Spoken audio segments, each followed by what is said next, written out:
Welcome to Stories from the Center of the Universe, the podcast about the human experience.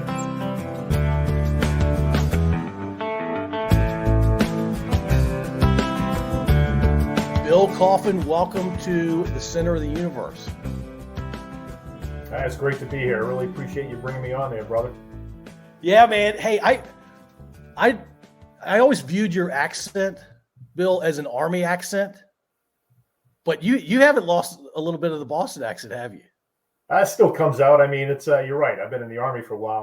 The Army beat it out of me early on, but it comes out quite a bit. If I'm hanging around my family for more than 5 or 10 minutes, then you won't understand what I'm saying at all. But it's been kind of, plus my wife's from New Jersey, so she kind of beat it out of me also after I linked up with her. Yeah, Boston plus Jersey accent, they don't mesh typically. Exactly. Kind of cancel each other out sometimes. Yeah, so I guess we should start with how you and I know each other. Okay, yeah. I mean, you mentioned to Rob earlier that we served in the Army together. Back in 2004, maybe. Yeah, I think I came to the Engineer Battalion, the Virginia Guard, and you were there, and we spent a couple of great years there working together and doing some great things for that organization. And the rest of my time in the Army, I think we served together almost most of my years remaining in the Virginia Guard in different units. So. Yeah, our time certainly overlapped more than once. And I remember when we were in Fredericksburg and we would go out and have a couple of cold ones. There was more than one occasion where people thought you and I were brothers. Exactly. I think we had the same build or something like that, right? Same build, maybe similar faces and similar sensibilities. Exactly. No, those are great times. I mean, you made you made my time in that organization very enjoyable, having you there and a few other folks that were down there. Yeah, I will tell you, I don't think I've told you this. I got a text message from my current company's CEO, and he said, "Hey, can you tell me who one of the best leaders you've ever had was and why?" And this is over text. And I'm like, well, he's the most important guy in my company. He's asking me, so I'm going to bang out a meaningful, thoughtful, comprehensive answer. My thumbs have never been the same. And I basically described you to him. Really? Yeah, absolutely. And I can bore you with all the reasons why, but yeah, you have been one of my favorites. Learned a ton from you. Actually, I became a better battalion commander because I got to watch you be a battalion commander. I really appreciate that, Paul. I mean, I can say the same. I mean, having you and working with you, I've learned a lot from you. Our organization would not have been a great organization without you being in there. You were kind of the, Rob. He was the operations officer, which to me means the center of that organization. So without Paul being there, everything kind of falls apart. And we had a great, Paul and I had a great chemistry, and it worked out pretty well for all the organizations we served in together. Yeah, we were a good team. We had a lot of folks around us that served the unit well. Some of my fondest memories were from being the operations officer in that battalion. Yeah, and then we went out. I remember a whole bunch of things from that organization. But I remember when we go to our annual training, we'd have a little downtime, and Paul was in charge of movie nights. So every night out in the field, somehow we had a remote computer out there with a little big screen on there, and Paul had a host of movies they bring with him out to the field. So that kind of our downtime was taken up very, very well with Paul's judicious choice of movies watching. I knew how to get things done to include some relaxation after the hard work day for sure. Absolutely. All right, so yeah, that was Bill, a great time together in the Engineer Battalion. But Paul, our time together in Iraq, that was truly my most memorable time serving with you because the big organization we were in there. Again, you were kind of a key component there, running that node cell, if you will, or lack of a better term, for that organization we were in was pretty awesome. And Paul you were an unsung hero there. So I really appreciate it. If I haven't told you before, I appreciate everything you did for us while we were there. Absolutely. You're welcome, Bill. And you were the XO at the time. And you were the guy behind the curtain making sure everything was happening the way it needed to happen. Just make sure you have what you needed, right? Keeping the big boys out of your pants, right?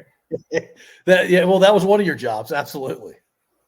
All right, cool. So you've said the word wicked uniquely for a lot of your life, a way that people from other parts of the country would not say it. So you're from Boston. You spent your entire childhood in Boston, right? Yeah, until I joined the Army at 18. Yeah, right outside of Boston. All right. So talk about what it was like growing up in Boston. That was great. I mean, I got a big family up there. They're still up there. So I came from, I got 3 brothers and a sister and a gazillion cousins, all in that small geographic area called metropolitan Boston. So it was great growing up there with the family, and certainly, Boston sports. I'm not a jump on the train late guy as far as Boston sports go. Like a lot of people have done this past couple of decades. I was there during the lean years back when I was a kid in the 70s and 80s, watching the Sox lose terribly, the Patriots never winning, and so I got my payback the last 21st century here with all the success we've had. But yeah, sports was a big part of what we did growing up because we live right outside of Boston, so we just jump on the they call it the Metro here in DC, but the MBTA, the T, ride the T into Boston. Yeah, I remember being a 10-year-old kid going on the T with my other friends. You wouldn't think about that right now. Back in the 70s, you go on the Metro Transit on your own, go into town and pay $4 to go sit in the bleachers at Fenway Park. So it was a lot of fun. So you went to a bunch of ball games at Fenway. Oh yeah. I mean, back then, I think it was $4 to get in the bleachers, and the bleachers were first come, first served out in center field. So you have to buy a ticket ahead of time. You just go there, wait in line, and go $4 and watch the game. Yeah, and you were, I mean, Boston, even though they weren't winning World Series back then, they still had some good players come through there back then. Oh, sure. Back in the 70s and 80s, the guy I looked at was Collier Strimsky. He was still around and had number 8 on my baseball uniform, just like him, and kind of had my swing stance. I was left-handed, also batter, so kind of modeled it after Collier Strimsky. Yeah, Freddie Lynn, Jimmy Rice, all those guys, Carlton Fisk. So it was a great team. Yaz as a lefty had to be your guy then. That's right. Yeah, there was a big heartache back then too. 75 series, and Bucky Dent in 78. It's crazy. So we were losing big all the time. But you guys would go to the playoffs and end up losing to the Evil Empire a lot, right? That's right. Yeah, big time.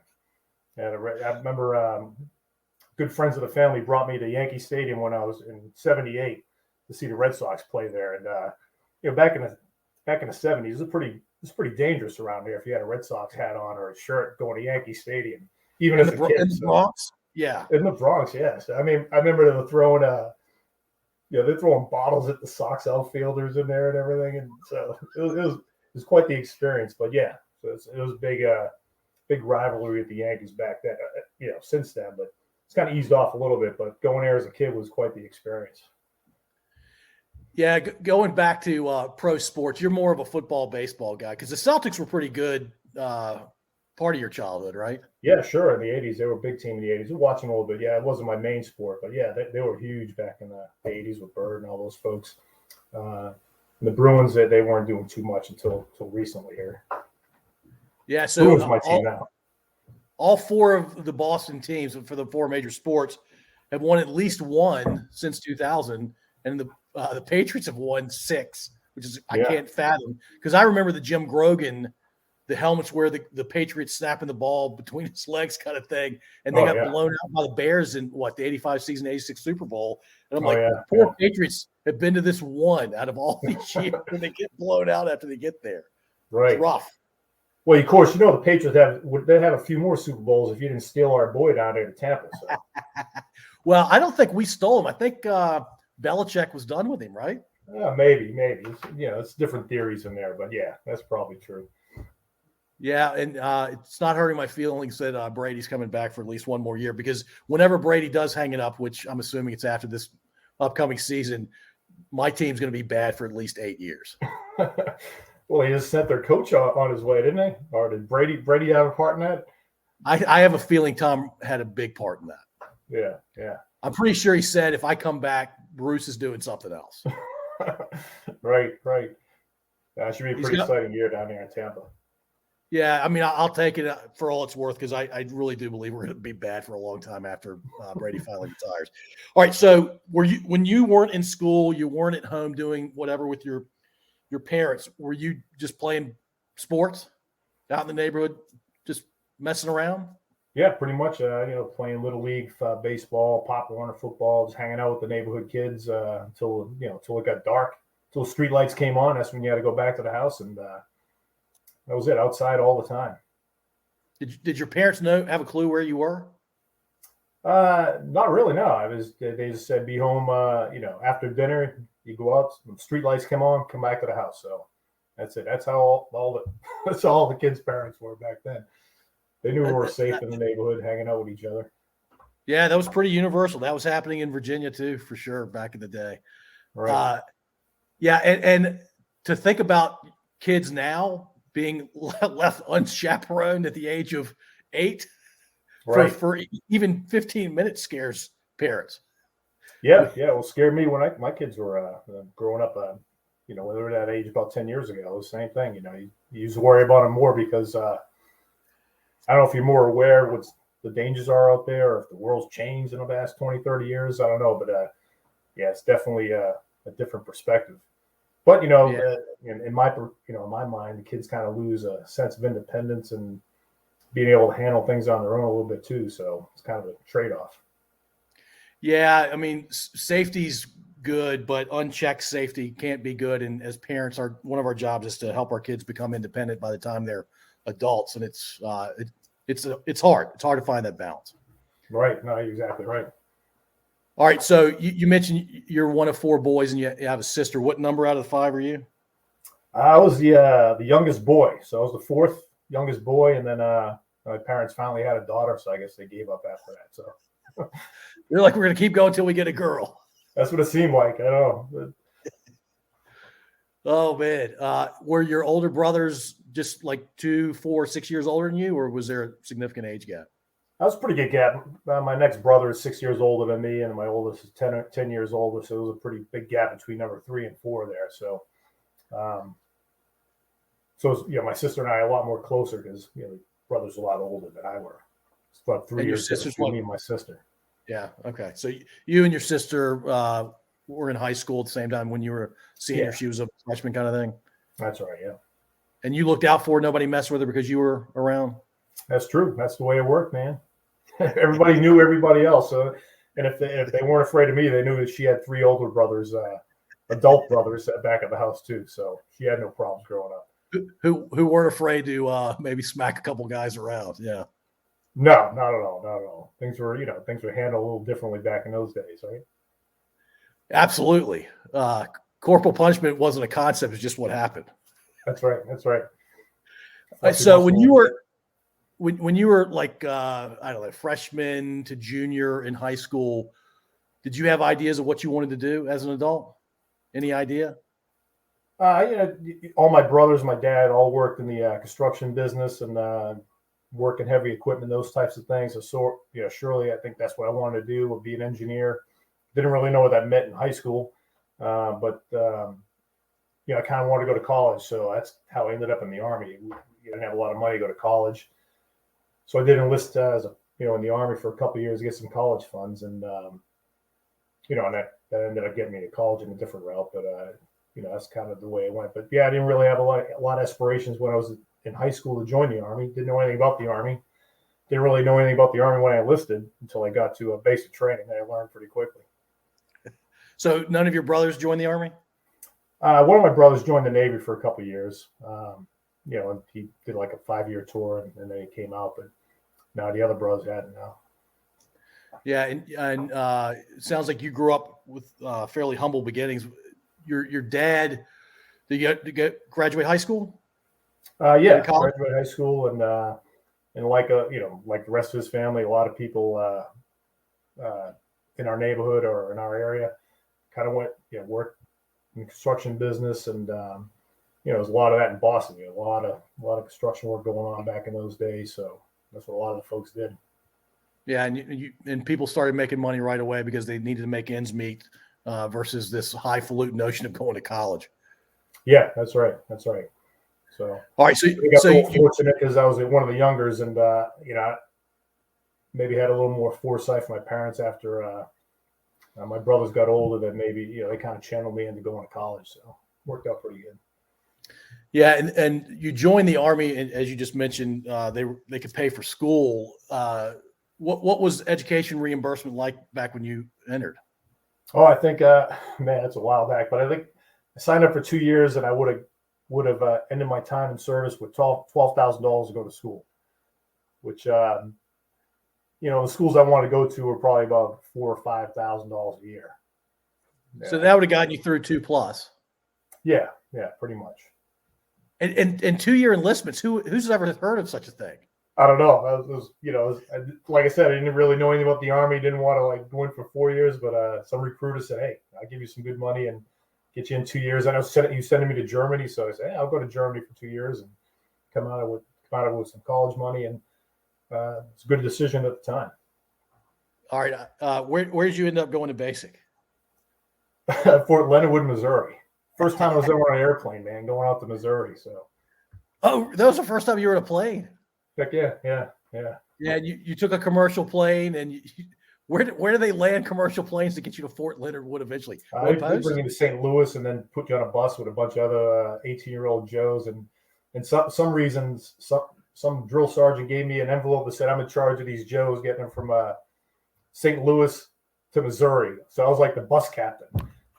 I didn't even know what that meant. I was pretty scared though, because I thought if something happened I'd be in trouble and all that. But he said, "Here, you're in charge of these guys." Didn't know a thing about being in charge of anybody. So that was my first leadership experience, was herding up a bunch of high school kids on a bus from St. Louis to Fort Leonard Wood. And were they well behaved? Did you have much trouble herding the cats? No, everyone was kind of quiet and deep in their own thoughts, thinking, what I get myself into, At what point did you realize you weren't in Boston anymore, and you were going through something unique? Probably just getting on post there at Fort Leonard Wood and into the World War II barracks, and getting a bunk in this large room with about 20 other guys, and I knew I wasn't home anymore. So. Yeah, it's. Did you have fire watch during basic? Oh yeah, for sure. For our listening audience, you want to describe fire watch? Sure. I mean, when you're asleep, somebody has to be awake to look out for the fire if there's a fire. I don't know how a fire would start, but when you're in a barracks with 40 other people, one person needs to be awake at all times. Usually it's like a 2-hour shift. So someone will wake you up at 2 a.m, you do your 2-hour shift, and you wake up the other soldier 2 hours later, and he do his 2-hour shift. It was miserable because, you're tired, you're basic training, all you want to do is sleep.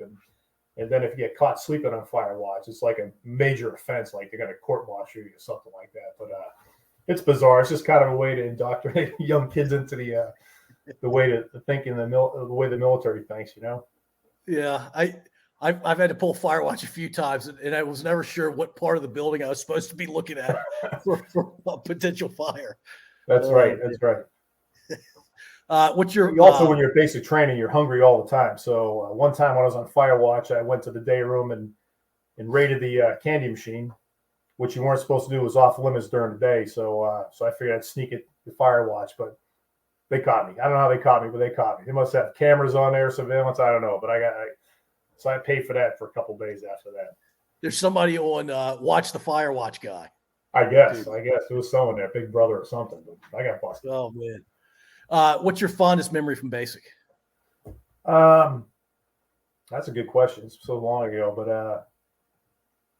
I think just going to the ranges. I'm from Boston, city guy. Never fired a weapon, never held a weapon in my life.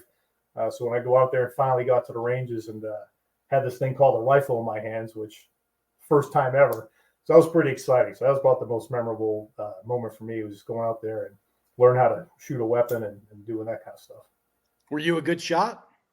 Yeah, it was pretty good. Yeah, absolutely. And learned pretty quick. And so it was fun. Yeah. I was never that good at it. Yeah, I mean, it's seemed to be all right. Yeah. Yeah. If I got to 30 out of 40, I was pretty happy. Right. I don't know. I wasn't a very good shot after that. The rest of my career in the Army, but basic training, I was doing pretty well. All right, right on. All right. So when you enlisted, did you say, "Hey, I want to be an engineer"?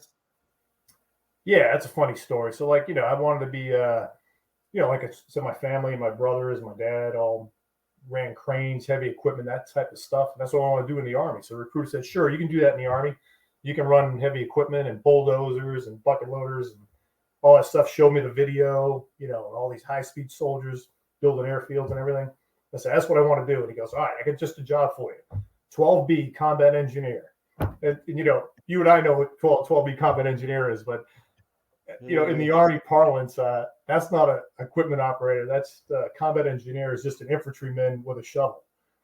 So I went to basic training thinking I'm going to learn how to run all this heavy equipment, and I soon learned. Well, 8 weeks later, I learned that that's not what I was doing. So that's how I ended up as a combat engineer. Yeah, 12 is nowhere near 63, right?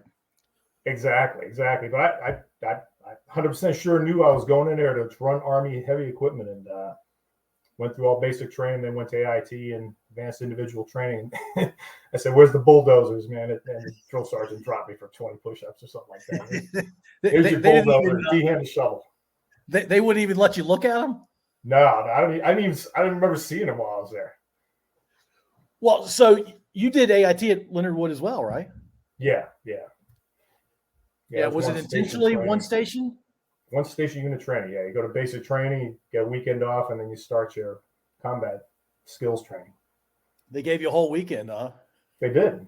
Long weekend. I think I was an honor grad for the end of cycle test, so I got an extra day. So I had 3 days off. It was good. Nice. That's right. Did you go anywhere? No, went to Rolla, Missouri, which was like right down the street. It was a college town, so because the college, all the college students that's the first thing I want to see is a bunch of Joes coming from Leonardwood with their Army green uniforms on and ready to party. Well, at least you made it past St. Robert. St. Robert's right there at the gate, right? I did. Yeah. Well, funny story. Speaking of St. Robert, that my marriage certificate has St. Robert on there because we got married at St. Robert because I went back there for officer advanced course as an engineer officer, and my wife and I were engaged, and she was in the Army, and we're having a hard time getting assigned together. They weren't going to put us. I was at that course. She was at her course. They wouldn't put us together. So we got, unless you were married. So we had to get married, the civil ceremony. So the Army says, okay, now you're married. Now we can assign you guys together. So the only place we could do that was at St. Robert when I was at the advanced course at Leonardwood. So we sat in some pastor's front parlor. He married us there, and that's it, man. That's where our marriage license is from. Front parlor of the pastor's house or of his church? Yes, pastor's house, yeah. And were there witnesses beyond the pastor? Yeah. We had two of our friends were there as witnesses, and the funny thing is, I think that was at 1 o'clock in the afternoon. Our ceremony was over by 1:30, so we're leaving his front door, and then incoming as we're going out is this young private, E1 private, terrible look on his face with this young little 18, 19-year-old girl next to him. And I guess assuming her parents were with him because this older couple with a scowl on their face, and they were walking in. So I don't know what was going on there, but it wasn't a good scene, man. Was the older male carrying a shotgun? I think there was one in the rack of his pickup, but it was just funny. Here we're coming out, we're all happy because we're married, and there's a young couple going in there, and they were not looking happy at all. Yeah, you and your wife sounds like you were a lot happier. Exactly. So did you have a party later, or a bigger party with more family and friends? Well, yeah, we had planned to have one a year later after we got settled into our new location, and but then we go out to our new unit, and then my wife got pregnant with our first daughter, so that kind of pushed things back, and then we never did have a big ceremony. We went back to Boston and Jersey and had like kind of an informal ceremony, but yeah, I didn't have a big wedding. Bill, I think you got to make, because you've been married how long now? 30 years this year. Yeah. Has your anniversary hit? Yeah, it was this past January. Okay. And and then we were going to plan and travel, we'll go to Europe and all that stuff, but COVID kind of pushed that back. So that's on hold. So we'll probably do that next year. Big trip to celebrate our 30th. Well, you should have a big trip to celebrate your 30th, but I think you also need a big wedding ceremony. I think so, man. I think it might be time. I mean, I'll show up. I'll drink some beer. Well, my daughter's getting married next March. I don't know. Maybe we could, maybe we'll do something jointly with her or something. I don't know. Yeah, I don't know your daughter at all, but she may not like that. Probably not. Probably not. Yeah. All right. So you're now a combat engineer. At what point did somebody come up to you and say, "Hey, have you ever thought about going to West Point?" Oh, well, I was at basic training, and you know, and based on, you know, you take this general aptitude test to join the Army. Everybody does that, and I guess based on some arbitrary score, they pulled me and about 10 other guys out and said, "Hey, you guys scored so high in this test, you're interested in going to the prep school for West Point." And I said no, I didn't know anything about West Point, but you know, I made the mistake of mentioning it to my parents. What happened? You know, they say, "Hey, they want me to go to West Point," but I said no, I'm going to Germany, all this stuff. And then lo and behold, I come home, I graduate basic training, AIT, I go home for my leave, and first thing my mom tells me, "Hey, you know, in 2 days you're going to Senator Congressman so-and-so's office for an interview to go to West Point." So I said, "Oh, okay." I had no clue. So I'm sitting there at Congressman Markey's office, and now I have a nomination to West Point, and I don't know how it happened. So it was kind of like had a momentum of its own. Were your parents don't seem like they were connected, but they must have been a little bit. No, just my mom was very forceful. So I guess she got in with whoever runs Congressman Markey's office and convinced her that I needed an interview. So that's how it worked out. And where's the prep school? The prep school is in New Jersey. I didn't end up going to the prep school. That's how the Army wanted to send me. They say, "Hey, you can apply to the prep school. We'll send you as a private. You go there for a year and you go to West Point." But I didn't take them up on that offer. But like I said, I told my mom about it, and so she got me in the normal route through a congressional, appointment. So the prep school route would have just been pure Army. You didn't need to have a legislator involved. No, kind of thing. No. You just apply, they accept you there, and you go for a year. I mean, I took the ASVAB too, Bill, and nobody came to me and said, "Hey, do you want to go to West Point?" Must go in cycles or something like that. All right, so you go to West Point, and I mean, you'd already been through basic, and being first year at West Point, I imagine there's some similarities to basic, but it's also very different because it's an institution of higher learning. Talk to me about the first few days, couple of weeks of being at West Point. Well, the first summer you're there, it's like they call it Beast. It's cadet basic training. So it's taking all these majority of high school kids in and doing what I did at basic training, indoctrinating them in the Army, let them know how to be a soldier and all the basic skills like that. So I already done that. So the first summer was, I won't say it was easy, but it wasn't stressful for me. I mean, it's still a hard summer, but I was there, and there's some other people that had some prior military experience there also. So we were kind of like we were there to help the younger kids just coming out of high school kind of ease through into that transition into the Army. So that's why the summer was good for me. I was able to help other folks, and it wasn't very stressful, and I had a pretty good time actually. You were 19 at the time, 20? Yeah. So I had a year ahead of these guys, but it was all active duty Army time. So it didn't make me more apt for them to succeed at West Point, but it helped me help them that first summer to get that transition through before the academic year started. And that's when they started overtaking me in the academics, because my first year was a little rough there. All right. So once the school year started, what were some of your memories of the first few months? Army football is real big up at West Point. So and it so happened that year was their first year. They were awesome. I mean, up to that point they were terrible, but the year I was a plebe, they went like 8-3, went to beat Navy, went to a bowl, won their first bowl. So I say that to say this: when Army's winning, the life of a plebe is easy that fall semester, because they'll win the game, and all the restrictions that plebes have will get reduced a little bit because everyone's happy because the Army football won. So that was a good first semester, is having the team winning, and it kind of made it easy on us, a little easier on us. So that was fun. And then I was from Boston, so it was only 4 hours away, and there was 6 of us in my company, all from Boston. So when we got some weekends off, we'd just cruise up to Boston, and we'd bring a carload of 2 of folks to my house or my friend's house, and so it was pretty easy that way. Also, kind of get a release from school. And you're still tight with some of the guys in your company? Oh, absolutely. Yeah, sure am. Yeah, I'm just talking to one today, and you get pretty tight with them. We have Zoom meetings once a month usually, and some of the guys in my company, one's from Boston. So, and then we're always texting on the Pats games and the Bruins games and that kind of stuff. That's really cool.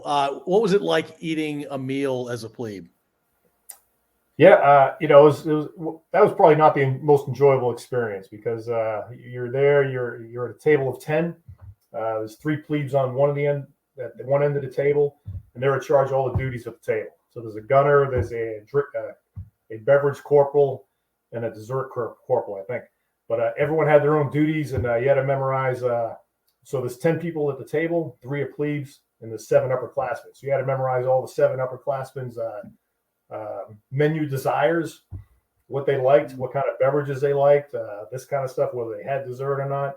And you had to execute the duties at the table. In addition, try to get your own food in, which usually is the last priority. So you're pretty hungry, because you almost never finish the meal, because you had to do the duties at the table first.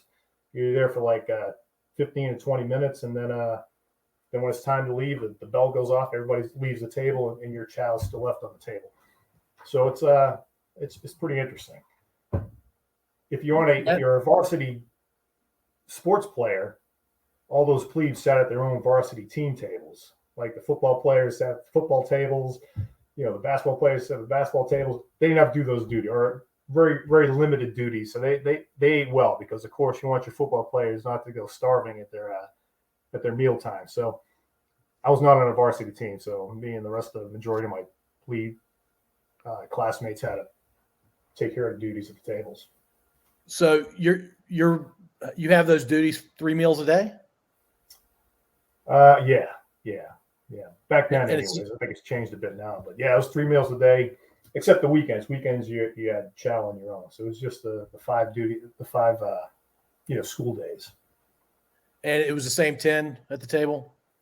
Yeah, I think you rotated like every 4 or 6 weeks. So every 4 or 6 weeks, you got a new table, and you had to memorize all the new preferences of all the upperclassmen. So this when they changed tables, it was a little stressful for a week or 2.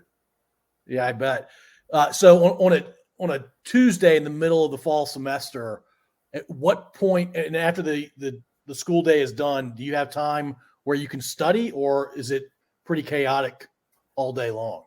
Your day's pretty full all day up until after dinner time, because after school ended, whatever that was, 15 or 3 or 4 o'clock, you either had intramural sports or you had drill. When I mean drill, if anybody's been to West Point, you can go up there as a tourist and see the big cadet parades and those kinds of things that happen every week on the weekends. Well, we had to practice those twice a week during the week.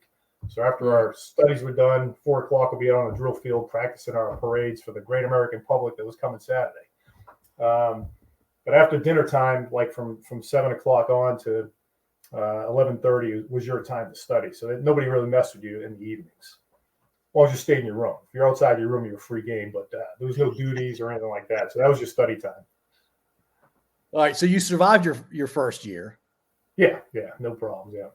And when you broke out, was that anything to talk about there? What, after the plebe year? Yeah. Or how did you go from plebe to whatever the next phase is? What do you call the next phase? Next one's yearling as a sophomore. Like at the end of plebe year, there's a big ceremony where you become welcome to the Corps, and then you go on summer vacation or whatever. So that's a pretty smooth transition. And then we had our cadet basic training the first summer. The second summer, you stay at West Point and you do your cadet field training, and that's where you do more specialized military training, all the branches. You go to Fort Knox for a week to learn about tanks. There used to be a Fort Knox.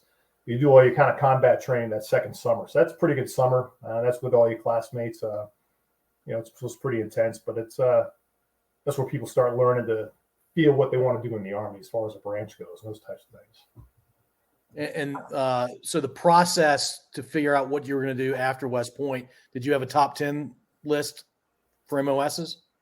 Yeah, when you're a senior, at some point in time, there's two significant times. One, you choose your branch, and then you choose your assignment.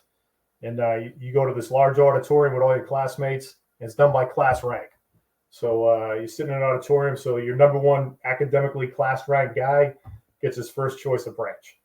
And it just goes all the way down to number 1,000. And same for duty assignments. It's a little more stressful with duty assignments because, choosing a branch, most people get what they want, or first or second choice. When it comes to assignment times, if you're at the bottom of the list of the class, you might be going to Fort Polk, Louisiana, or those types of places. Yeah, I mean, you and I, and you know better than I do because you were active duty for a long time. Most Army posts are not places the average citizen wants to go to anyway. Right. But within that landscape, there are certainly worse places to go than others.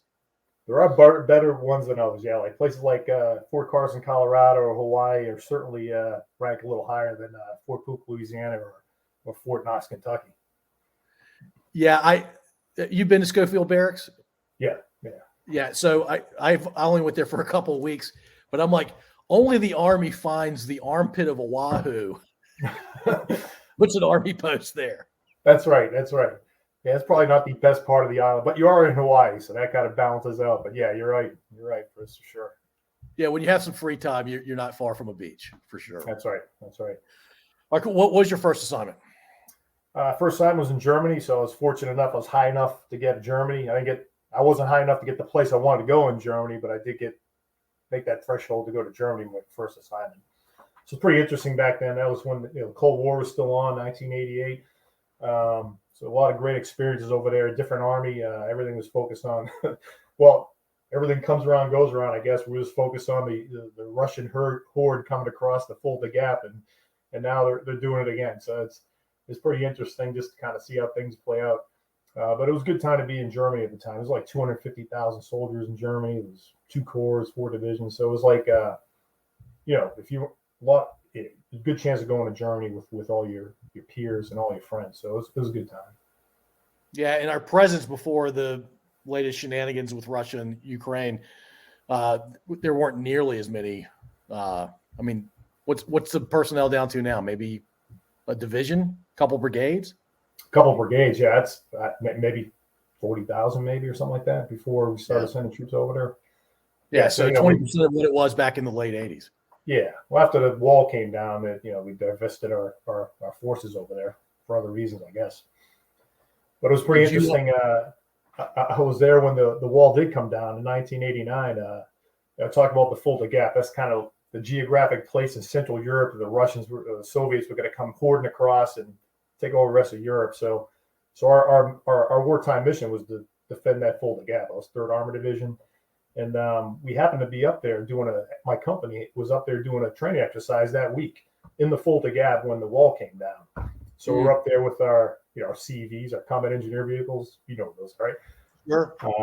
But they're basically an M60 tank. They look like tanks. So we had these tanks up there in the Fulda Gap doing some training exercises. And the wall came down like on a Tuesday, and all these East Germans are coming across the border, and they're coming into West Germany. And they're coming right through our training where we were training at the Fulda Gap. So we got these Polizei come up to us, and then we had some State Department officials come up and said, "Take your tanks, put them in the woods so nobody can see them," because I guess all these Germans thought our engineering company was there to stop them. They saw U.S. Army tanks out in the field, and they're all wondering that what they thought was freedom isn't freedom, that we're going to turn around. So we had to hide our tanks for like 3 days in the woods so nobody could see them, and kind of discreetly bring them back to the rear when we could. It was pretty interesting. Yeah, I mean, nothing like it in the history of America anyway. Yeah, that's true. So it was an interesting time, that's for sure. Yeah, that CEV looked like a tank, except it didn't have the tube. It had what, blades on the front of it? Or did Had a what, blade what on the was front, the and it had a short gun that was about 3 feet long on the front. Yeah. It But looked, from a like distance, it looked like a tank. yeah, it looked like the run of the litter with the gun up top. That's right. Yeah. You had to love Germany back then, right? Yeah, it was great. That had to be amazing. Yeah, like I said, a lot of my friends were there with me, and so did a lot of traveling, did a lot of skiing in the wintertime down in Austria, Switzerland, the Alps, and it was a lot of fun. Family came over to visit, so that was always a great time. We'd show them around for a week or so. Driving around in Europe is easy. You can go from Germany to England to France within 4 or 5 hour drive, so you see a lot of stuff, and it was good. Did the Autobahn scare the hell out of you the first time you drove on it? Not too much. I was driving I had a Bronco 2 over there, so I was maxing out about 80 miles an hour. So I constantly lived in the right-hand lane. So I didn't have to worry about, being scared in the passing lane because I could never go over there with my car. Yeah, my wife and I went over there about 3 years ago, and we were on part of the Autobahn that was only 3 lanes. The right lane's going maybe 70 to 80. The middle lane's going, I don't know, 100-ish, maybe 110. And then the left lane is doing what I had never seen before. Right. They're going unbelievably fast, and they've been doing it that way for decades. Oh, yeah. You don't want to pull out in that left lane, that's for sure, unless you get some power under your seat. Yeah, a Bronco 2 is not going to give you any confidence to go in the left lane. That's sure. Right. So when you went over there in '88, had you seen the movie Stripes? Oh, absolutely, yeah. Yeah, urban assault vehicle, man. That was my Bronco 2. You know what I'm saying? How much of that movie was realistic in your estimation? I don't know. Not too much. I mean, having a couple of privates stealing a high classified piece of equipment called the urban assault vehicle is probably not too realistic, but yeah. So, but it gave some good context of being a private at the time, or when I was a lieutenant, knowing what privates are thinking about and those types of things, get inside their mind a little bit. Yeah. What was your experience as a second lieutenant like? I was great. I mean, I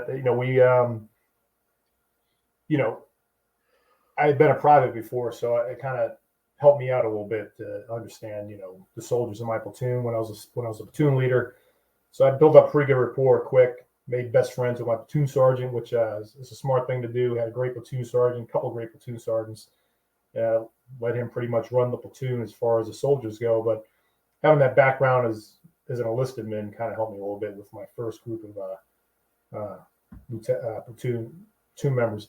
Plus, when I was there as a platoon leader, we went to Desert Storm, Desert Shield. So that was a great, the rapport I built up for a year or so with my platoon certainly paid dividends when we went to do that operation in Iraq, Desert Storm. So that worked out pretty well. Pretty good experience. When did you head over there? We went over there 20 December of 1990, man, right before Christmas. Got alerted less than 30 days prior. We there was a buildup in Kuwait for the Desert Shield.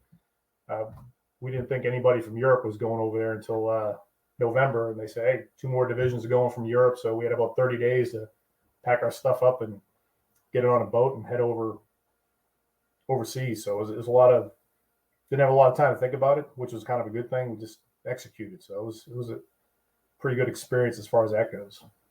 So you were a combat engineer, platoon leader in an armor unit. What did your platoon look like? I was a first lieutenant, so I was a assault and barrier platoon leader, which you probably know what that is. But that's kind of had the CEVs, combat engineer vehicles, had assault bridging, had some armored bulldozers. Long story short, our job was to breach any obstacles that were in front of the tank units.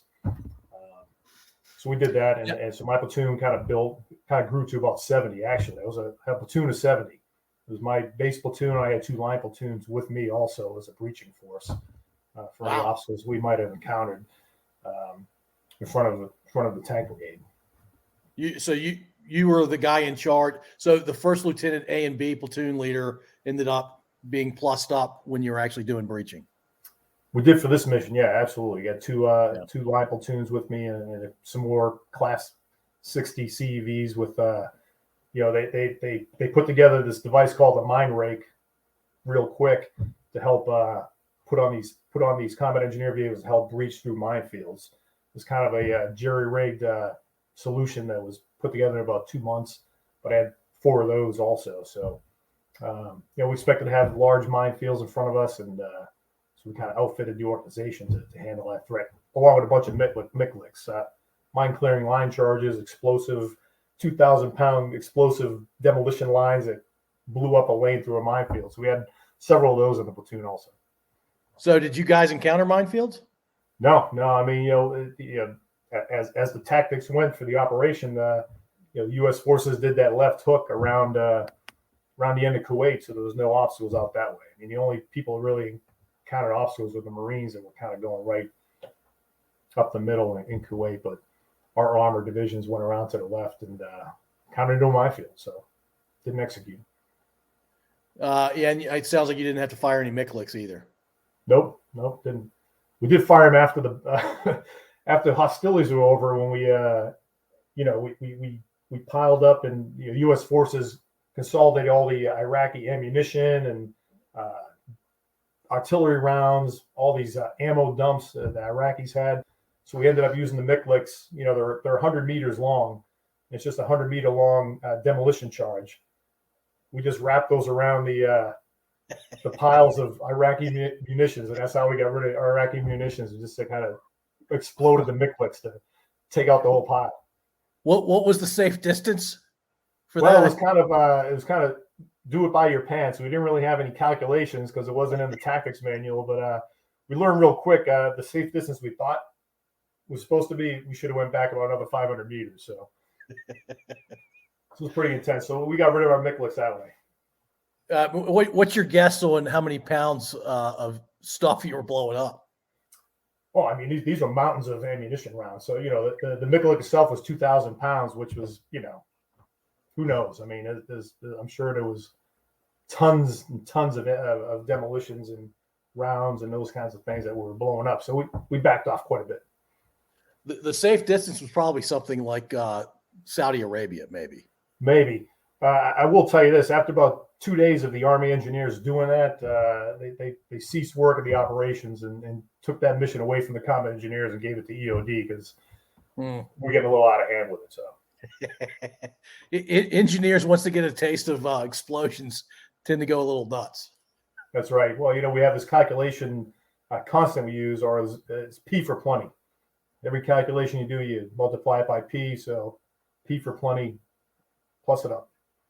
Yeah, I think that one of the base calculations is P equals D squared over 40 diameter of like a tree. That was one of the first things you learned. And first E7 I ran into said, "Sir, you can forget that stuff. P equals plenty." That's right. The more, the better. Yeah, and so you were in a combat zone. The ground war lasted for roughly 4 days. At any point, did you feel like, well, I guess before hostilities started or before the advance across the border there, you guys were worried about chemical weapons, biological weapons? Yeah, it's mainly chemical weapons, yeah. Maybe some nerve agent use. So, we had to take all these, vaccinations, all these pills to prevent any nerve agent ingestion, those types of things. Before the hostilities started, when we finally got out to our tactical assembly area, when we got our classified briefs of the enemy, it was pretty eye-opening because, when you look at a tactical map, you got the blue squares that are the friendly forces, then you have the red squares that are the enemy forces. Well, when I first saw the classified secret map, when I got out to the assembly area, it was just full of red. I mean, there was a line there, had a couple of blues representing our units, and then it was just solid red on top of us. So, people were a little concerned prior to hostilities because there was a lot of units out there. Apparently, P equals plenty for intel too. I know, right? So, but so it was a little concerning, and engineers' life expectancy is supposed to be what, 50% if you go into the breach. That's the math we use. Yeah. Yeah, we're a little concerned, but once we saw that the preparations being made as far as the air war and all that stuff, we knew real quick that we weren't going to have that much of a hard time on the ground with the armor forces. When did you not worry about biological or chemical? Pretty much when we started rolling off the ground war, because we knew everything was kind of taken out from the air. Air, was taking all the key combat forces in front of us. I was still attacked in MOP gear, but intel quickly came back to us within the first day or so. That's probably not going to be an issue for us. Were you in what, MOP 2 when you guys left? Yeah. That's it. MOP 2. So your outer garments were on, and you had your mask at the ready. And this was late January, early February that year. But it's not desert summertime hot, but it's not cold there either. Yeah, no, it wasn't. No, not at all. I mean, matter of fact, we had some weird weather. It was raining for a couple days right prior to the attack, so it was kind of sloppy, muddy out there for a little bit. So dried up pretty quick, but it was kind of interesting weather patterns they had at that time. Yeah, it wasn't smoking hot like it'd be like in April, May, or June. Yeah, you and I went back to Iraq years later, and I think I remember it raining twice while we were there. I think we had a day it snowed, didn't it, one time?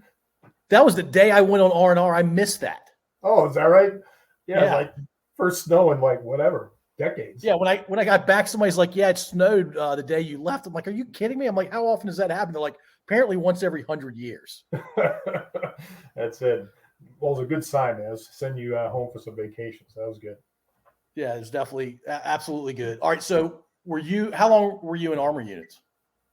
I was in that army for 3 years and then rotated back to the States and went to Fort Bragg to an airborne unit, which something I totally didn't want to do, but that's what my assignment officer sent me because he said that's where I can send you and your new spouse. We can send you to Fort Bragg, no problem. So that's where we ended up going.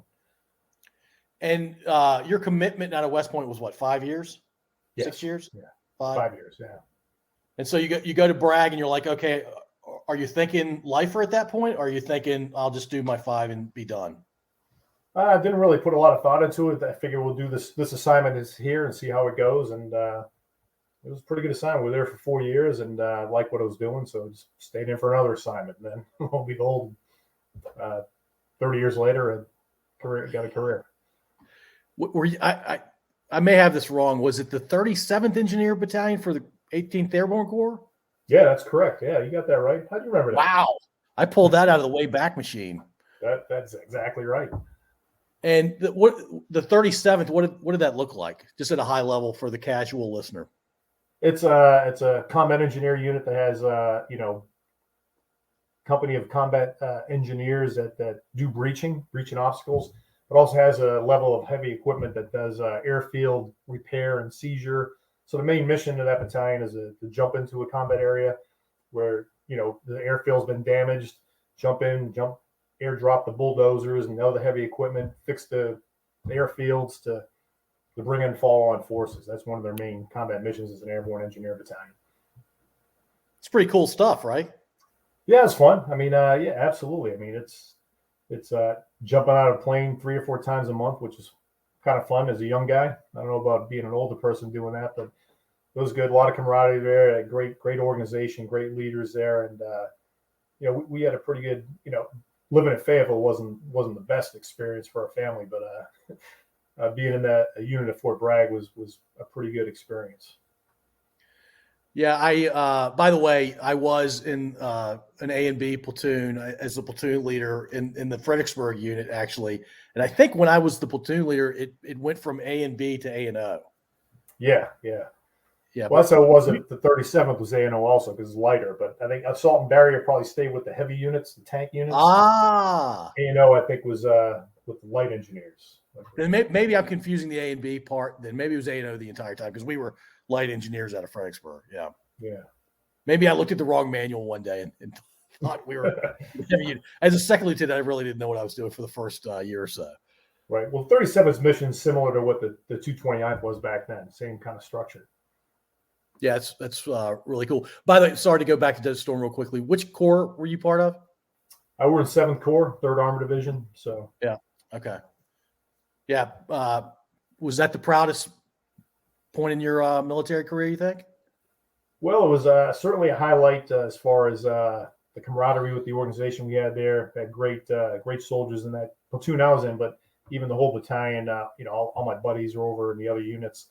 It was pretty good. I mean, and then, you executing what you're training for. I mean, we trained for a year or 2 years plus in Europe to fight the Army units of the Soviet Union. So we went to the desert and fought the Army units of Iraq. So it was kind of a culmination of everything we trained for as far as combat operations go at the mechanized level. So it was pretty good experience my first 3 years in the Army as a lieutenant. Yeah. And then at Bragg, you were there for another 3-year assignment? Almost 4 years, yeah. Wow, okay. And so now you're coming up on 7 years, or you're like, I'm probably going to keep going until they tell me I can't go anymore. Yeah. Well, at that point, family's getting. We have 2 children, and so family concerns come in a little bit. We did one more assignment to Fort Belvoir, to Prime Power Engineer Battalion there, and then kind of learned about the National Guard and the full-time opportunities that the Guard had back then. It was a pretty good deal. You could join the Guard, you could stay full-time, and you could stay in the same location if you wanted to. So we were at Belvoir, our last active duty assignment. We kind of liked it there. I found out I could get a full-time National Guard job near Belvoir at the National Guard headquarters. So, family reasons and other things, we made the transition there. So it worked out great. Had a great, 12 years in the active Army, and then the rest of my career, almost 20 years with the National Guard, which was awesome. Yeah, you and I met, I guess, when you were around year 13 or 14 or 12 even? Yeah. I was had a tour at the 29th Infantry Division at Fort Belvoir, and then I came down to your organization in Fredericksburg. That's when we started working together. And you came down as the XO? Yeah. Yeah, you were the OIC, full-time OIC, and you were the XO. Yes, placed Eric Barr.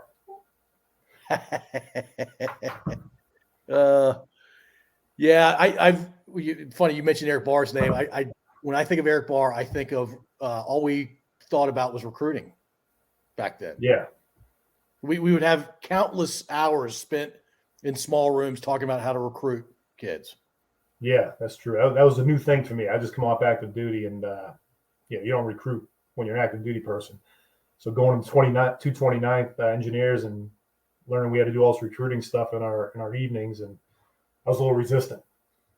It was new for me, and I'd been in the Guard at that point, I guess 9 years or so. And I thought we should have been out in the field training the entire time. Right. Yeah, I was not a fan of it. We did do a lot of good training down there. That's for absolutely sure. I think it was your first annual training, might have been your second one as battalion commander. I was the 3, and I'll never forget this story. You may not remember it as well as I do, but I had it in my brain that I was not going to shower the entire time we were in the field. Oh, yeah, I remember. Yeah. And so people started going in to get showers after like 3 or 4 days, and you could tell when somebody was showered. Like it was a very strong. I know where this ghost story's going. Go ahead, finish up. And so I don't know.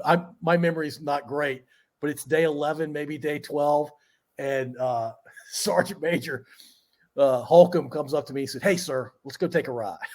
I'm like, "Where are we going, Sergeant Major?" He goes, "Don't worry about it. You'll see when we get there." He goes, "Bring your ruck with you." So I bought my ruck. We hop in a Humvee, and we ended up over at RTI in one of those old buildings. And I said, "What are we doing, Sergeant Major?" He goes, "Battalion Commander said you need to take a shower." Oh yeah. So that's what we're doing. Yeah, he held me off for a couple days because I wanted to get you out there a couple days earlier, but Sergeant Major said, "Hey, take it easy a little bit." But yeah, I remember that well, man. It was a mission essential task to get that done. Well, yeah. If you're the last guy who hasn't showered, people can smell you from half a mile away. That's right. It's pretty tight quarters. Yes, yeah. When you're in the talk, it's definitely tight quarters. I didn't realize that Sergeant Major held you off a couple of days. He did a little bit, yeah. Yeah, he did a little bit. Sergeant Major, you got to do something about it. He's all right. So those are some of my fondest memories being in the Guard was those. I guess we were together a couple of years. Yeah, the 229th. Yeah, and then when they ended up getting together at the brigade headquarters in Stanton, that was a good deal. Going down range. All right. So you moved. You were living near Belvoir when you were up there when you first came to the Guard. Did you move to Fredericksburg too?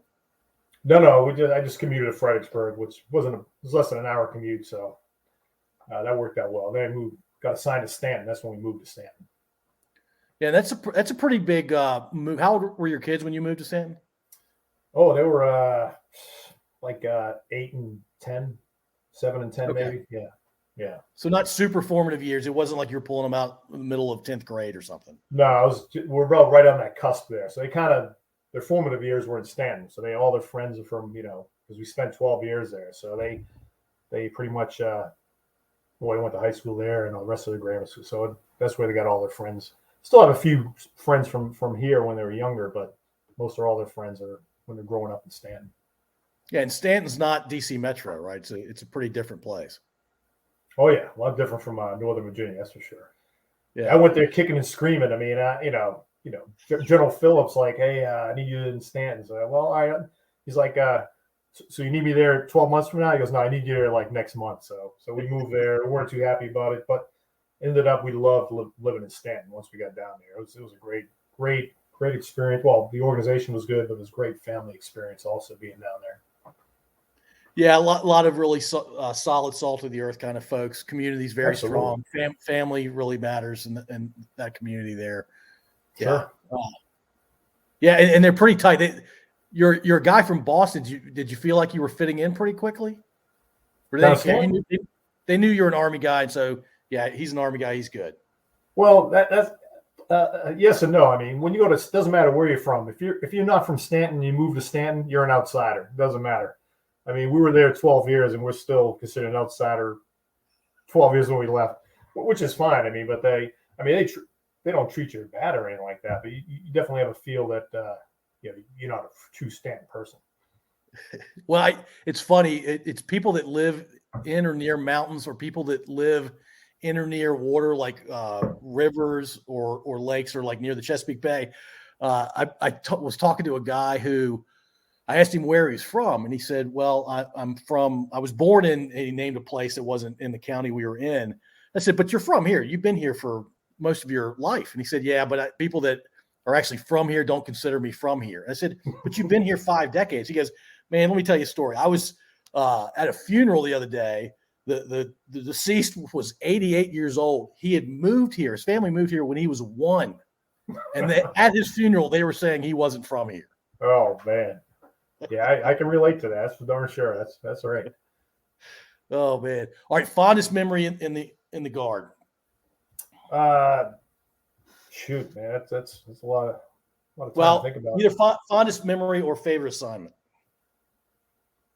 Yeah, I think being at the BCT, the brigade headquarters when we deployed to Iraq, is probably my favorite assignment.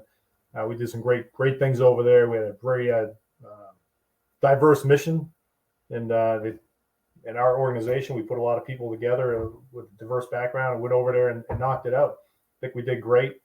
We definitely benefited those people we serve with over there, different organizations. And so that was a very, very, very great experience as far as, really enjoying what you're doing. So we did our mission over there. And so that's very memorable. But all my assignments in the Virginia Guard have been really good. Even I was somehow as an infantry officer, I was assigned to be the personnel officer for the Virginia Guard for 2 years, the G1, and went kicking and screaming there also. But that ended up being a pretty good experience professionally for me also. I mean, I worked with some great people, people I haven't worked with before, being an infantry officer and then going to a G1 staff, a whole bunch of different types of folks I've never worked with before. But that worked out pretty well. We built a pretty solid team there. We were helping everyone else in the Guard. So ended up being a pretty good assignment being the G1, even though I hated going down there. Well, you hated going down there, one, because the kind of work is more administrative, and you realize the value of administrative work, but it's not something you're like, oh yeah, sign me up, let me do that for the rest of my life kind of thing. But based on what you're doing now, I'm sure it helped you quite a bit. It did. Yeah, I'm working with personnel with the Army now as a retired person, and yeah, that assignment I think got me this job, so it worked out pretty well. No, that's fantastic. And by the way, you saying that your favorite assignment was when you deployed overseas, you hit at the heart of why you serve, why I serve. It's to go over and do what you need to do when maybe others aren't so willing to do it. You train for a reason, and if you don't get that reason, not that we want wars to happen. I think you and I would say we would love it if wars never happen ever again, but they do happen, and folks have to serve, and why not us, right? No, you're exactly right. I mean, we train for a reason, and certainly, specifically for our deployment to Iraq, I mean, we definitely filled a gap that wasn't, there was a gap there that they needed an organization to come in with that could be agile and kind of shift on the move, and that was us. And we filled an important gap there, both for, a whole bunch of reasons, mainly for the security of that area we're in, and some other things to move the mission along. But yeah, you're exactly right. Yeah, I got to. Who was the Corps commander when we were over there? Odierno, right? Yes. Yeah, I saw him in the building we worked in, coming around a corner, and he was giant. And I'm saying that as a 6'3", I probably weighed 250 then. Like I'm a pretty big dude walking the earth, and I'm like, that's a different species right there. He's That's right. No, he's a big dude. Yeah, and then who was our 3-star, the Marine? Gosh, I can't remember his name. General Paxton. I like that. I liked him. He's a great leader. Yeah, I love that guy. I got to brief him, and I'm like, this is the scariest, coolest thing ever. Right. A Marine 3-star, man, getting briefed by an Army major on how to secure his AO. Right. I'm sure he may have fallen asleep during the brief, but well, and he was a Cornell grad. I mean, Cornell grad, Marine, 3-star general. And when we did the brigade change of command from Colonel Phillips to Colonel Ortner, now both, I guess they're both retired GOs. Yes. Yeah. But I was basically the host for the general. It was awesome. And by awesome, he was polite. He talked to me for a couple minutes. I said, "What can I do for you, sir?" He goes, "Escort my wife around." Okay. We brought him back for one of our annual musters, and he loved it because he's from Virginia and knew all about the history of the 116th Brigade, the Bedford Boys, and he just felt right at home that whole weekend that he was with us. Oh, I guess he's retired. He's got to be retired out of the uniform service at this point. Yeah. But he was a great leader. I remember Christmas Day, he had gotten real sick when we were in Iraq. And so Christmas Day, he's in the hospital. And so Sergeant Major Holcomb, I went over there and said, "Where's the general at?" And because we expected him to be at this place where we're at for Christmas during the day, and found out he was in the hospital. So Sergeant Major Holcomb and I went and visited him at the hospital, man. He was just beaming because no one had come to visit him yet that day. So it's Christmas and nobody's visiting you. So here's 2 Army guys coming over to visit a 3-star Marine. And I think we made his holiday, even though he was flat out for a couple of days with the sickness. Yeah, 08 chief of staff over there. It's probably a pretty lonely job in a lot of ways. So I'm sure you definitely made his morning anyway. Yeah, for sure. So yeah, he was a great leader. Really enjoyed working with him. All right, cool. Bill, let's do 3 things before we end this. Predictions for the 4 main Boston sports teams for the upcoming seasons, or in the Celtics case, they're going to go to the playoffs, but probably won't go super far. Or do you really not care? Well, I'd be surprised if they make it to the conference finals, the Celtics, but they may. They've been kind of schizophrenic this year at the beginning of the season, especially. So I've been following them a little bit here lately because they've been on a winning streak. But I'll be surprised if they make it to the conference finals. If they make it to the conference finals, who knows? But so I'll wait to see that. The Bruins I have a little more faith in. They've been on a run here since the turn of the year here in January. They've been doing great. So I'm pretty excited about their chances. But we'll see. Hockey's a little fickle, It's whoever the hot team is going in the playoffs. It's kind of the ones that do well. So the Bruins are hot right now, but the playoffs are a month away. So we'll see what happens. Red Sox, they surprised me last year. Didn't expect them to make the playoffs last year, and they made a run. Almost made it to the World Series at the end there. they can do the same this year if they can get a little more better pitching. Their pitching's a little suspect. Their ace Sales is injured again, so and their staff's getting old. So, I mean, they got all the hitting, they got all the hitting they need. The pitching's a little suspect, so we'll see what happens with those guys. But that's a long season. Anything can happen with the Sox. They always have some fight in them, though, so I'm always confident at the end they're going to be somewhere in the playoffs. Before you go to the Pats, did you see the video? I'm sure it's on whatever social media. I guess it was a ceremony to celebrate Poppy getting Hall of Fame induction. They announced that he was going to be inducted, and Pedroia was telling the story about him going up to a plate and they announced him. Have you seen this? I've not seen that. No. Oh, I don't want to ruin it for you. It's hilarious. I'll check it out. All right. Yeah, those two guys are Victoria and Ortiz are like Mutt and Jeff, man. They're always like together all the time. So to see them together just seemed uncommon as far as they were best buddies. No, I think it's awesome. Well, given that context, you'll especially love that video. All right, I'll check it out. Sounds good. Pats, not feeling too confident about the Pats this year, but they haven't been doing much in the as far as acquiring new talent. We'll see. I love the quarterback. Got a big future there as long as they get him a couple more players that he can work with. Plus, the rest of the AFC is getting freaking beefing up all over the place. So unbelievable, right?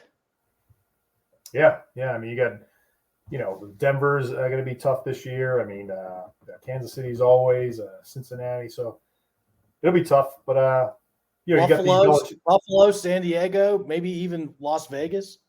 Yeah, well, I sent our boy over to Las Vegas, but you get the Belichick factor here with the Pats, so he may have a couple things still up his sleeve before the season starts. But right with the people they got now, I mean, it's going to be tough.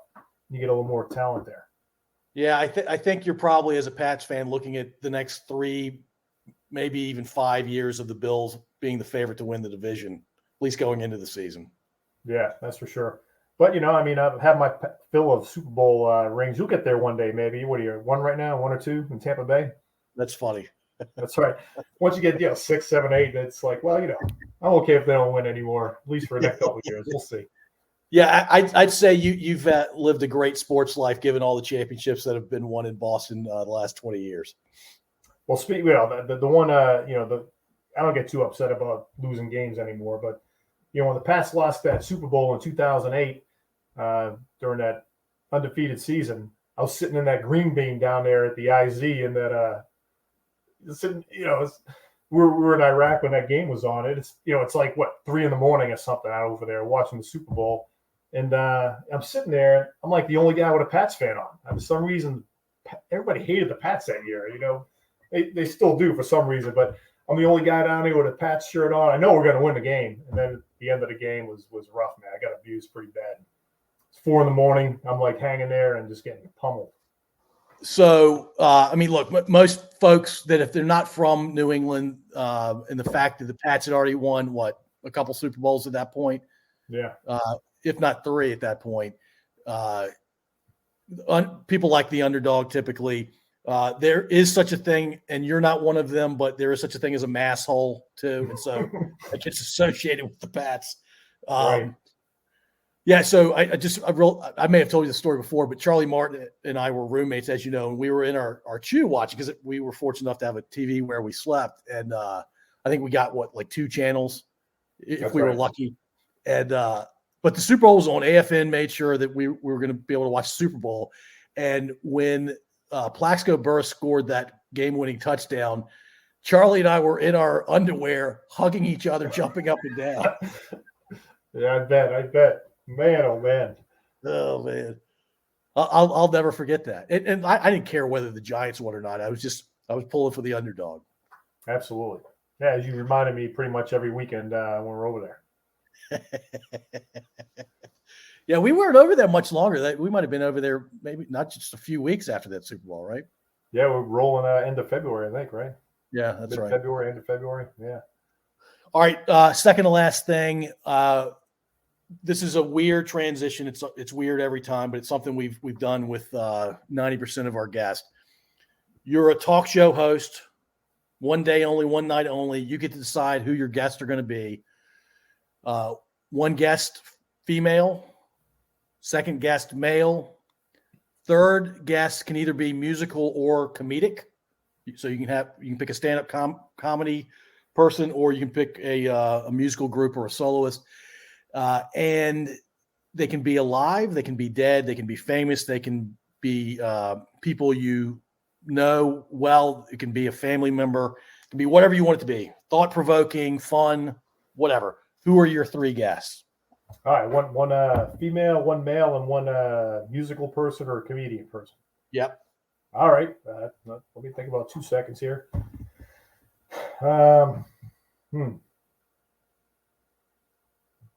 Let's see. Abraham Lincoln's a popular answer, but I don't think you're going to say Abraham Lincoln. Right. I'll start with males. I'll go with John Wayne, man. Interviewing him and thinking about, I like to watch a lot of John Wayne war movies, back when I was younger. Sure. Kind of formulated my idea what a military person is when I was a kid, and a young adult. So I'd interview John Wayne and see if he's truly a military person like he personifies in his movies. Because I don't know if that's the case or not. My guess is maybe wasn't, but who wants to mess up that belief? Right. Female, Jacqueline Kennedy Onassis. Oh. Just want to see what her perception was, all that stuff, living with JFK, what she knew, what she didn't know, about his personal life, and see how she dealt with that. She probably gets some pretty good insight. I'm sure she knew a lot more than people think she knew. So wait a minute. On your talk show, it's like a 6-hour format, and you're going to spend 5 hours with Jackie O. Maybe if she wants to go that way, well, that'd be some pretty interesting stuff. And just get her perception. JFK dealt with a lot of stuff as a leader.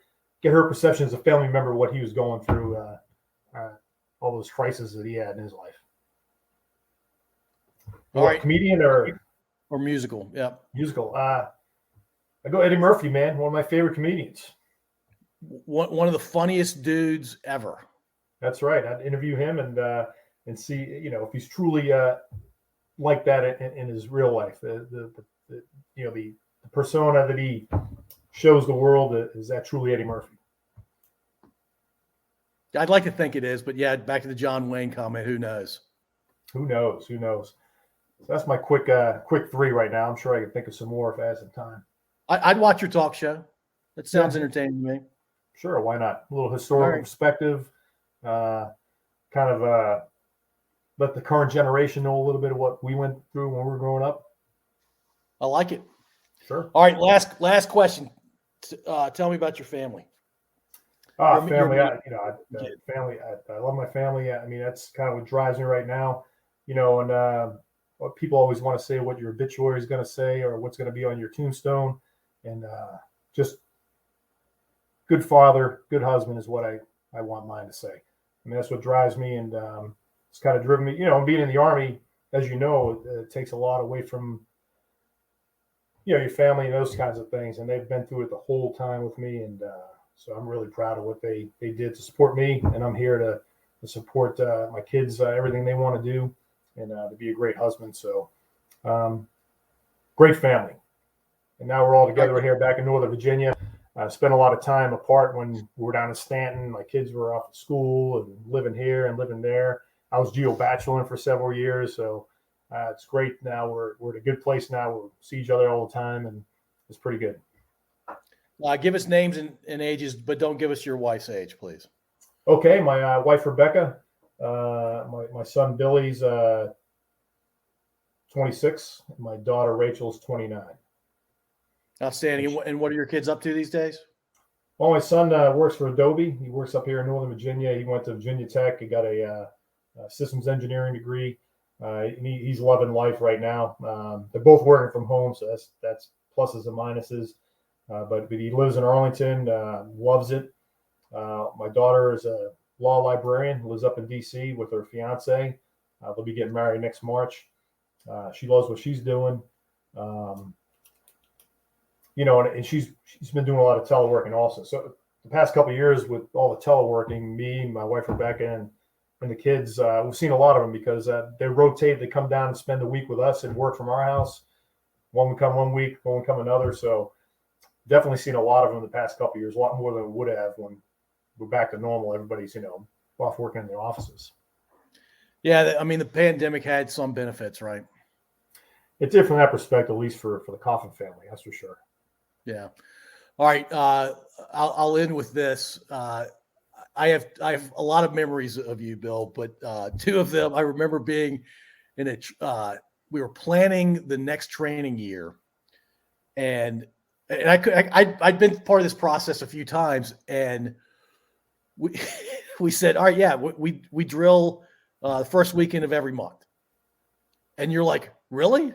The first weekend every month, regardless of what else might be going on in the world, you guys are always drill the first weekend of the month. Like, yeah, what's the problem with that? You're like, well, maybe there's some things that happen the first weekend of the month that you guys want to be a part of as sons, daughters, siblings, parents, whatever. And we're like, well, how do we figure that out? And you're like, well, we can pull out a calendar. And this is before Google was prevalent, right? And right. we ended up changing, I don't know, 3 or 4 weekends. And I'm like, that's maybe the best thing that's ever happened to me for my future planning of training years. I'm like, yes, you don't have to be tied to some stupid habit that the unit formed many, many years ago. And then the other one, I was the training and ops guy, and you had sent out an email. I have no idea what the topic was, but one of the company commanders sent back an ACK. He was letting you know he was acknowledging something, and you knew that he did not have his stuff together or whatever it was, and so you proceeded over email, and then I think you doubled down in our next drill weekend to explain exactly what acknowledged meant. And I'm like, I'll never, ever forget that. You're like, you don't just get to type ACK and think everything's going to be fine. It actually means you understand what I'm telling you and you will do the appropriate stuff about it. That's right. To take care of it. It didn't just mean, here, I'm checking the box. I'm moving on. We had some growing pains with that young captain, I remember. So, yeah, absolutely. We hooked them up, though. Yeah, we won't say any names. That's right. Oh, man. That's right. It always seemed to be Alpha Company. That always seemed to be the challenging unit, or at least command. Yeah, we can talk hours about that situation. That's for sure. Hey, Bill, I really appreciate you doing this. We got to get together in person at some point for sure. Sure, absolutely. Thanks so much. Hey, Rob, it's good meeting you, and I really appreciate you guys having me on. Thank you for listening. If you enjoyed this episode, please subscribe to wherever you listen to podcasts. We'd also really appreciate if you'd rate and review us. You can find us at scodupodcast.com.